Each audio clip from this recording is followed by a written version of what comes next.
Hello friends, मैं हूं आपकी दोस्त और होस्ट सुमा। तो कैसे हैं आप सब फ्रेंड्स? अगर आपको मेरी ये कहानी ज़रा भी पसंद आ रही है तो प्लीज़ मेरी आपसे रिक्वेस्ट है कि मेरी वीडियो को लाइक और मेरे चैनल को सब्सक्राइब ज़रूर करें। मेरे चैनल को आपके सपोर्ट की बहुत ज़रूरत है। शुरू करते हैं कहानी का भाग 30। प्रिया हुई प्रेग्नेंट। उस दिन के बाद सभी अपने अपने कामों में बिजी हो गए।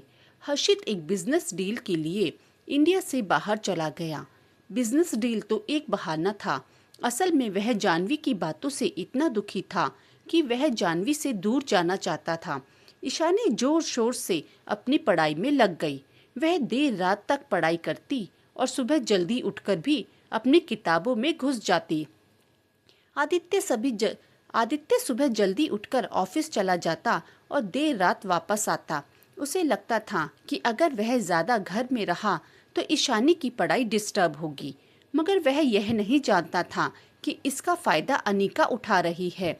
वह ईशानी को बार बार यह यकीन दिलाने की कोशिश करती कि वह आदित्य की जिंदगी में जबरदस्ती आई है। आदित्य सिर्फ उससे प्यार करता है, इसलिए वह और आदित्य अक्सर घूमने जाते हैं, डिनर करते हैं, साथ में समय बिताते हैं। तभी तो आदित्य सुबह जल्दी चला जाता है और देर रात वापस आता है। अनीका के बार बार बोलने पर ईशानी को भी यकीन हो गया कि आदित्य अनीका से प्यार करता है, इसलिए वह ईशानी से दूर रहता है।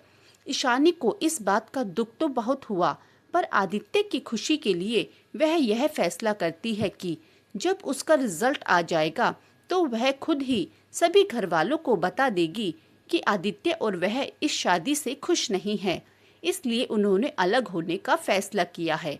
दूसरी तरफ जानवी ने उस हादसे के बाद एक बार भी हर्षित को नहीं देखा।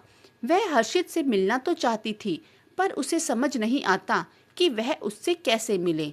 कई बार उसने बातों बातों में ईशानी से भी हर्षित के बारे में जानने की कोशिश की, पर जानवी को भी नहीं पता था कि हर्षित कहाँ है, क्योंकि आजकल तो ईशानी की भी बात आदित्य से कम होती थी, या यूं कहे होती ही नहीं थी।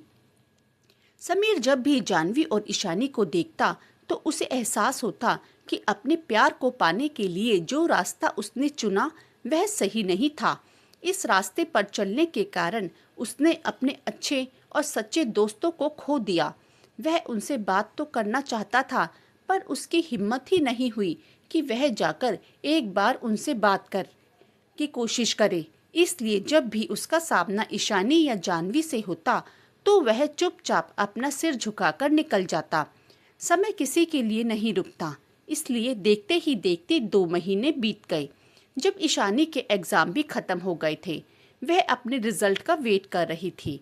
उसने कई बड़ी यूनिवर्सिटीज में भी अपने फैशन डिजाइनिंग के कोर्स के लिए अप्लाई कर दिया, जो इंडिया से बाहर थे, क्योंकि उसने सोच लिया था कि आदित्य से अलग हो जाने पर वह इस देश को छोड़कर किसी दूसरे देश में चली जाएगी। जानवी के घर पर उसके पापा जानवी को अपने पास बुलाते हैं।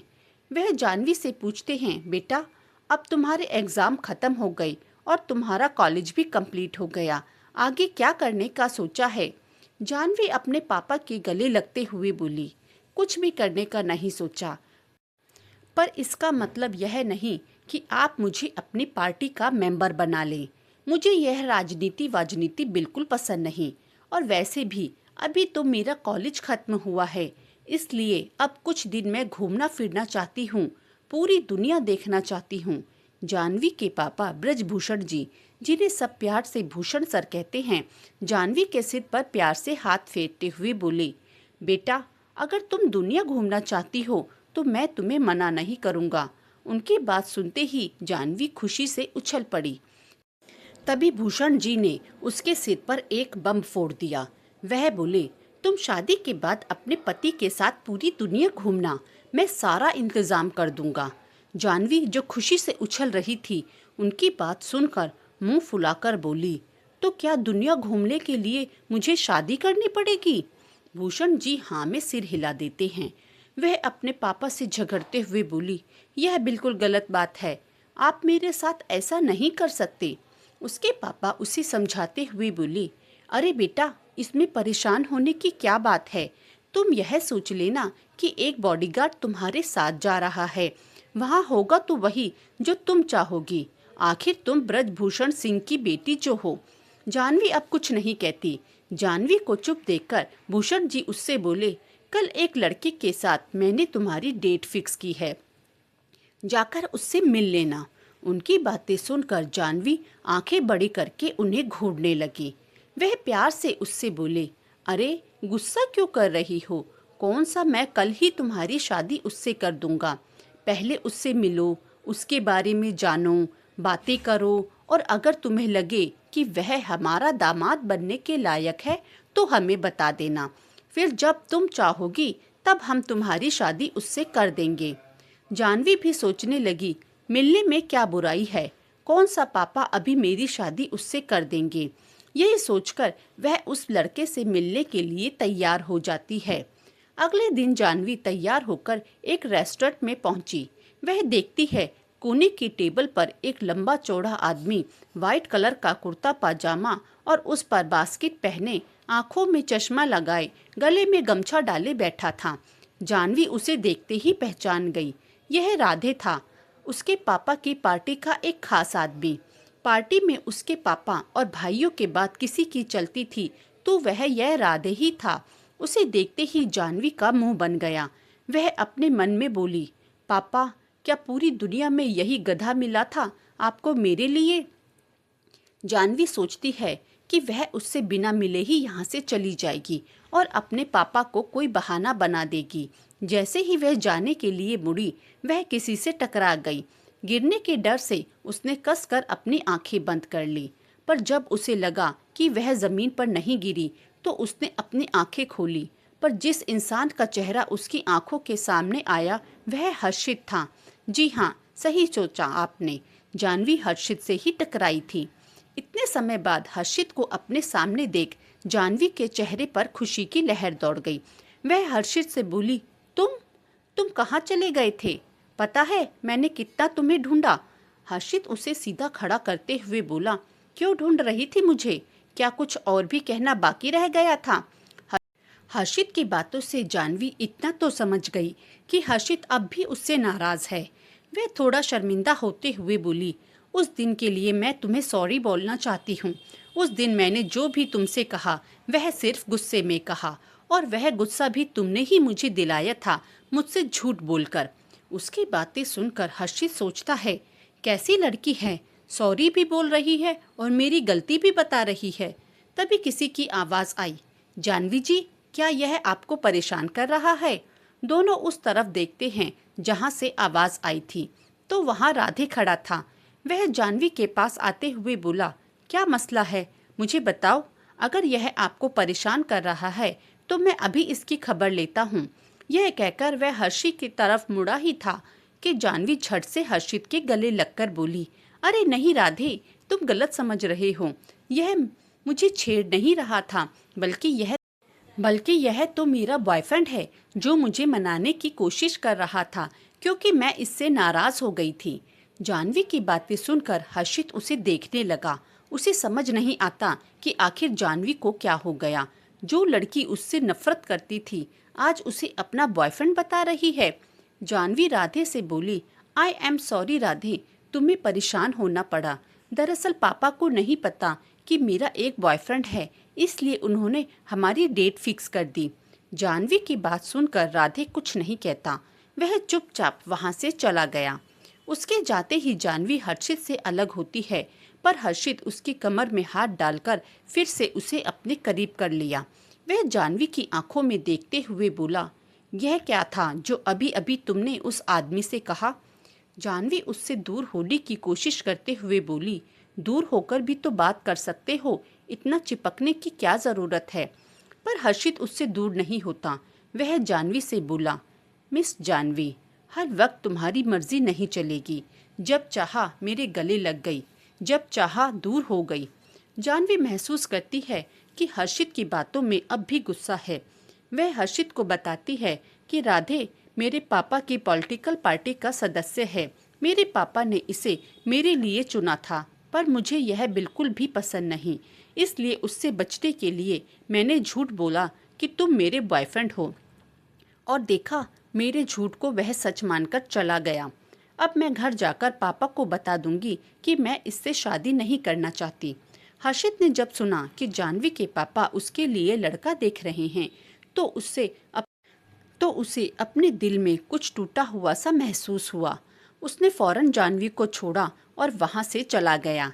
जाह्नवी उसके ऐसा करने से चौंक गई और उसे जाते हुए देखती रही। राधे जब रेस्टोरेंट से बाहर आया तो उसके आदमी जीप में उसका इंतजार कर रहे थे। राधे को देखते ही एक आदमी बोला, अरे राधे भैया, आप इतनी जल्दी क्यों आ गए? भाभी तो अभी थोड़ी देर पहले ही अंदर गई थी। राधे गुस्से में जीप में बैठते हुए बोला, तेरी भाभी को कोई और लड़का पसंद है जिसके साथ वह मुझसे मिलने आई थी। कह रही थी पापा को नहीं पता कि मेरा बॉयफ्रेंड है। अगर उसके पापा को नहीं पता तो मैं क्या करूं? दूसरा आदमी पूछता है, कौन है वह जिसने हमारे राधे भैया से भाभी को दूर करने की कोशिश की? एक बार नाम तो बताइए उस ससुरे का, हम उसका नाम ही दुनिया से मिटा देंगे। राधे उसे चुप करवाते हुए बोला, इसकी ज़रूरत नहीं पड़ेगी। हम अपने होने वाले ससुर जी से उसकी बिटिया की ऐसी तारीफ करेंगे कि वह फौरन उसकी शादी हमसे करवाने को राजी हो जाएंगे। राधे अपने मन में सोचता है, जाह्नवी, शादी तो तुम्हारी हमारे साथ ही होगी, क्योंकि तुम्हारे साथ साथ हमें तुम्हारे पापा की कुर्सी जो चाहिए। इसलिए प्यार तुम चाहे किसी से भी करो, पर शादी तो हमसे ही करनी पड़ेगी। यही सब सोचते हुए उसका चेहरा कठोर हो गया। जाह्नवी जब अपने घर पहुंची तो सभी घर वाले उसका इंतजार कर रहे थे। जाह्नवी जानती थी कि वह राधे उसके पापा का चमचा है। उसने उन्हें सब कुछ बता दिया होगा जो भी होटल में हुआ। जाह्नवी को देखते ही उसका बड़ा भाई उस पर चिल्लाते हुए बोला, जाह्नवी, हम यह क्या सुन रहे हैं? तुम किसी लड़के से प्यार करती हो? जाह्नवी जितना अपने पापा से प्यार करती थी उतना ही अपने भाइयों से डरती भी थी। वह अपने पापा की तरफ देखने लगी, पर आज उसे अपने पापा की आंखों में भी अपने लिए शिकायत नजर आई, जैसे वह जाह्नवी से कह रहे हों, बेटा, अगर तुम्हें कोई लड़का पसंद था तो एक बार मुझे बताती तो सही। जाह्नवी अपने पापा का हाथ पकड़ते हुए बोली, पापा प्लीज पहले एक बार मेरी बात सुन लीजिए। पर उसका भाई उस पर चिल्लाते हुए बोला, हमें कुछ नहीं सुनना। तू क्या चाहती है? सब लोग पापा से यह कहें कि वह अपनी बेटी को भी नहीं संभाल सके। अब तो जाह्नवी को भी गुस्सा आ गया। वह भी अपने भाई के सामने ऊंची आवाज में बोली, भैया, मैं आपसे नहीं पापा से बात करना चाहती हूँ। मैं अच्छे से जानती हूँ कि पापा मुझ पर कितना भरोसा करते हैं, इसलिए मैं कोई भी ऐसा काम नहीं करूँगी जिससे पापा पर उंगली उठे। और रही बात उस राधे की, तो मैं उस राधे से शादी नहीं करना चाहती थी, इसलिए मैंने उससे झूठ बोल दिया कि मैं किसी से प्यार करती हूँ। जाह्नवी की बात सुनकर सभी चुप हो गए। जाह्नवी अपने पापा के गले लगते हुए बोली, पापा प्लीज मेरा यकीन कीजिए, मेरा कोई बॉयफ्रेंड नहीं। मैं बस उस राधे से शादी नहीं करना चाहती। बाकी आप जिससे भी कहेंगे मैं शादी करने के लिए तैयार हूँ। जाह्नवी की बात सुनकर भूषण जी प्यार से उसके सिर पर हाथ फेरते हुए बोले, कोई बात नहीं बेटा, हम तुम्हारी शादी उसी से करेंगे जो तुम्हें पसंद होगा। उनकी बातें सुनकर जाह्नवी की आंखों के सामने हर्षित का चेहरा आ गया। जाह्नवी को समझ नहीं आता कि आखिर वह हर्षित को इतना क्यों याद कर रही है।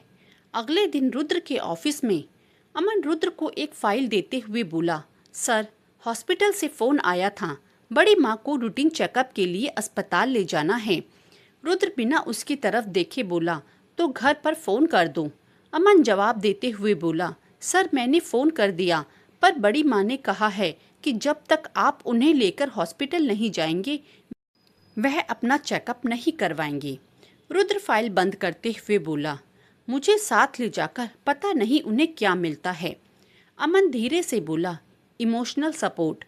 अमन के इतना कहते ही रुद्र उसकी तरफ देखने लगा।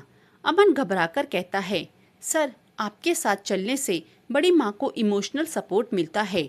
आखिर सर के चले जाने के बाद आपने ही उन्हें संभाला है, इसलिए वह आपको अपने साथ ले जाती हैं, क्योंकि वह जानती हैं कि अगर उनकी रिपोर्ट्स में कुछ भी गलत आया तो आप उन्हें संभाल लेंगे।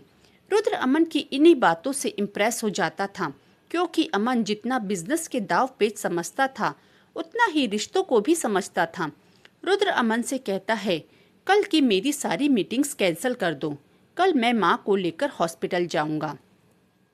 अगले दिन रुद्र सुबह ही पूर्णिमा जी को लेकर हॉस्पिटल पहुंच गया। अमन भी उनके साथ था। पूर्णिमा जी अमन की तरफ इशारा करते हुए बोली, तू अमन को क्यों परेशान करता है? इसका यहाँ क्या काम? ऑफिस में तो सारा दिन वह तेरे साथ ही रहता है, अब अस्पताल में भी तू इसे अपने साथ ले आया। रुद्र जवाब देते हुए बोला, आप अमन की चिंता मत कीजिए, वह यहाँ अस्पताल में हमारे साथ जरूर है, पर यहाँ से भी वह ऑफिस का सारा काम हैंडल कर सकता है। पूर्णिमा जी अमन के सिर पर प्यार से हाथ फेरते हुए बोली, कितना काम कराता है तू इससे, कभी छुट्टी भी देता है या नहीं? उनकी बात सुनकर अमन बेचारा सा मुंह बना लेता है। रुद्र उसकी शक्ल देखकर पूछता है, अमन क्या तुम्हें छुट्टी चाहिए? रुद्र जिस तरह से उससे पूछ रहा था, अमन जानता था कि अगर उसने हाँ कहा तो रुद्र उसे हमेशा के लिए छुट्टी दे देगा। ऐसा नहीं था कि रुद्र अमन को छुट्टी नहीं देता था। जब अमन की बहन की शादी थी तो रुद्र ने उसे पूरे 1 महीने की छुट्टी दी थी और एक बार भी कॉल करके उसे परेशान नहीं किया और ना ही किसी काम के बारे में पूछा। जब कभी अमन बीमार हो जाता तो रुद्र खुद उसे लेकर डॉक्टर के पास जाता और जब तक वह पूरी तरह से ठीक नहीं हो जाता उसे बिस्तर से उठने भी नहीं देता। पर जब अमन काम पर होता तो रुद्र उसे 1 दिन की भी छुट्टी नहीं देता। अमन भी जानता था कि उसके बिना रुद्र के लिए ऑफिस का काम संभालना कितना मुश्किल हो जाता है। अमन नाम में सिर हिलाते हुए बोला, नहीं सर, मुझे छुट्टी की कोई ज़रूरत नहीं। इतने में ही डॉक्टर का कैबिन आ गया। अमन ने पहले से ही डॉक्टर से अपॉइंटमेंट ले रखी थी, इसलिए उन्हें वेट नहीं करना पड़ा। रुद्र पूर्णिमा जी को लेकर डॉक्टर के कैबिन में चला गया और अमन वहीं बाहर उनका इंतजार करने लगा। तभी अमन को किसी का कॉल आया और वह फोन पर बातें करते करते दूसरी तरफ आ गया। तभी उसकी नज़र प्रिया पर पड़ी, जो एक डॉक्टर के कैबिन में जा रही थी। अमन प्रिया की बहुत रिस्पेक्ट करता था, क्योंकि उसने प्रिया को उन लोगों के लिए लड़ते देखा जिससे उनका कोई रिश्ता भी नहीं था, और जिस तरह उसने मुरली और सीमा की शादी करवाई, वह जान गया था कि प्रिया एक अच्छी, नेक और समझदार लड़की है। अमन दिल से चाहता था कि प्रिया रुद्र की जिंदगी में आए, पर उस दिन के बाद से रुद्र और प्रिया कभी एक दूसरे से नहीं मिले। अमन वहीं प्रिया का इंतजार करता है। थोड़ी देर बाद प्रिया डॉक्टर के कैबिन से बाहर आई। वह इतनी जल्दी में थी कि उसने अमन की तरफ ध्यान ही नहीं दिया। वह तेजी से वहां से जाने लगी। अमन पीछे से प्रिया को आवाज भी देता है, पर प्रिया बिना उसकी तरफ ध्यान दिए वहां से चली गई। अमन को बहुत अजीब लगा। उसने सोचा, ऐसा भी क्या हो गया जो प्रिया मैडम इतनी जल्दी में यहाँ से चली गई। वह उस डॉक्टर के कैबिन में गया। अंदर डॉक्टर किसी पेशेंट की रिपोर्ट देख रहा था। वह डॉक्टर से पूछता है, एक्सक्यूज मी डॉक्टर, क्या प्रिया जी की तबीयत ठीक नहीं है? डॉक्टर अमन की तरफ देखते हुए पूछती हैं, आप कौन? क्या आप उनके साथ हैं? अमन जानता था कि डॉक्टर बिना उससे पूछताछ किए प्रिया के बारे में उसे कुछ नहीं बताएंगी, इसलिए अमन बड़ी शांति से बोला, जी डॉक्टर, मैं उनके साथ ही आया हूँ, वह मेरी बहन है। डॉक्टर अमन से कहती हैं, यह तो बहुत अच्छी बात है कि आप आ गए। वह जल्दबाजी में अपनी रिपोर्ट लेना ही भूल गई। आखिर माँ बनने की खुशी ऐसी ही होती है। यह कहकर वह प्रिया की रिपोर्ट्स अमन की तरफ बढ़ा देती हैं। अमन तो प्रिया के माँ बनने की खबर सुनकर ही शॉक्ड हो गया। तभी उसके कानों में डॉक्टर की आवाज़ आई, आप सुन रहे हैं मैं क्या कह रही हूँ? अब आपको और उसके पति को उसका बहुत ख्याल रखना होगा। वैसे तो माँ और बच्चा दोनों ठीक हैं, पर उन्हें थोड़ी कमज़ोरी है, जिसके चलते उनके खाने पीने का खास ख्याल रखें। यही सब बातें कहकर वह अमन के हाथ में प्रिया की रिपोर्ट्स रख देती हैं। अमन उन रिपोर्ट्स को लेकर बाहर आ गया। उसे तो अब भी यकीन नहीं होता कि प्रिया माँ बनने वाली है। वह फाइल खोलकर प्रिया की रिपोर्ट्स पढ़ता है तो प्रिया 2 महीने की प्रेग्नेंट थी।